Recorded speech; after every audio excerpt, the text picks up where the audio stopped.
clear to te in Zavain chi bai vek ule Rex Entertainment Production channel a kalolo ma cheu kaming chu lalom puya chak chuak kania dun ruma chonin request zingami pakhat video editing lampang tutorial karon siam ve thung don ani engtin nge Adobe Premiere Pro manga video ke editang ti zo na oma chu chu duna hianin akhu honna video episode number 1 karon siam don ani chuan a video hi milo like saka milo share sak tur le ka channel te milo subscribe sak turin ka ngen ngal bok cheu ni chuan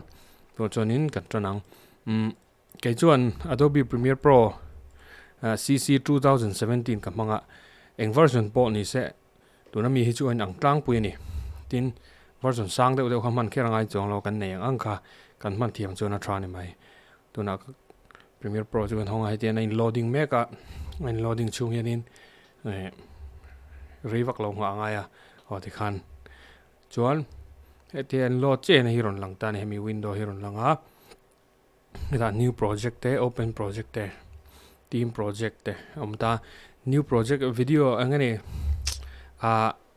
video thar kan upload kan khoi dona wangin new project kan hong dona ni new project ka tinga chuan a file hi mi kan project file hi khoi folder ange save ila kan du ti kha hetrain kan zonga chuanin kan du folder han kan save dona ni chuan a minga hianin ming kan project minga khani mai ta around ta ni chuan okay he adang hi chu engma khoi ngai lo la den okay kan tia chuan hi alo ni ta ni kan project chu hi kan sequence kan video khoi na turania hi nakina video aron lan na turania hi effect tag audio clip ngani mixer te la hi media browser te hi info effects rang video effects rang omna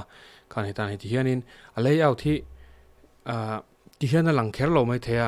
install thar limani chon maro chu hetiang hi ni de utlang pui ta chuan ama sabera video ang ting kalak luang ti kha an soi ma sabera la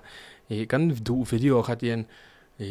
kan hard drive rang khan kan zonga chon hi ma hi example kan mangchin don ta ni chuan du chuan awesome dan berin ti sok mang tian ka drag don ta ni left click anga ka hold anga chuan eta Premiere Pro tian sequence a hentian ti kha ka import zo ta ni kan play chinanga ai hi lon ta ka video hi chuan 1080p in full HD in ka edit tlang puya full HD hi atok je 4K 2K 4K kha chu anga lowa san chu khating device ka kan mang lowa mizoram ma big page chuan chu mi chu hi enge ni dona ka video hi eng video quality di chon he properties a kalanga 1920 by 1080 hi a property chon ta frame rate 50 frames per second in ka shoot ta ni 1920 by 1080 hi full HD ka ti chuni ta chon ti khan video thar chu kan drag lut ta yan kan edit thei don ta ni chonin kha project thar hon le